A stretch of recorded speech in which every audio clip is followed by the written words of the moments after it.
Қалдарыңыз қалай? Бүгін сіздермен өте оңай, керемет болып шығатын, сүтсіз, жұмыртқасыз, тіпті айрансыз жасалатын пирогтың керемет рецептімен бөлісетін боламын. Видеоның соңына дейін қарап, менімен бірге болыңыздар. Ең алдымен ұнды, какаоны, қантты, қопсытқышты бір ыдыста, яғни сухой ингредиенттерді бір ыдыста араластырып алуымыз керек. Ұн мен какаоны міндетті түрде електен өткізіп алуларыңыз керек. Егер електен өтпес болып араластырған кезде арасы түйіршіктеліп ұндар қалып қалуы мүмкін. Бұл пирогқа весудің ешқандай керегі жоқ. Егер сіз бір бокал пайдалансаңыз, дәл сол бокалмен барлық ұнды, какаоны, қантты сол бокалмен өлшейсіз.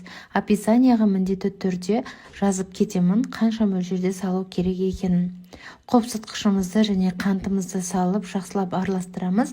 Қант салған жер түспей қалыпты, видеоға міндетті түрде описаниядан қарап алыңыздар. Қант міндетті түрде. Енді ыстық суымызды, бір бокал ыстық суымызды ыдысқа құйып, үстінен майды құйып, ұндарымызды жаймендеп салып араластыра бастаймыз. Біркелкі араласу керек. Електен өткізілген ұн әрқашан осында түйіршік болмай әдемі болып шығады. Егер сіздердің ұндарыңыз высший сорт болса, бірінші сорт болса, әртүрлі массада дайын болады.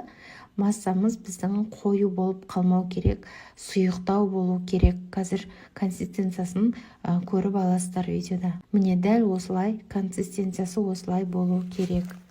Егер артық ұндарыңыз қалып қалса, оны қосуды кеңес бермеймін, өйткені бірден қою болып қалса, сіздің пирогыңыз дұрыс көтерілмей тығыз болып қалады. Міне біздің пирогымыз дайын болды, қыздар. Көріп тұрғандарыңыздай өте жұмсақ, керемет болып көтерілген. Менің формамның диаметрі 24 болғандықтан осындай кішкене жалпақтау болды. Егер 20-18 диаметрде жасасаңыз, өте биік болып, әдем болып көтеріледі. Мен осылай жаңғақпен, шоколадпен әсемдедім. Бұл маңызды емес, өзін жей берсеңіздер де болады. Тек әсемдеу үшін осы жаңғақтан пайдаландым. Фисташкадан пайдаландым.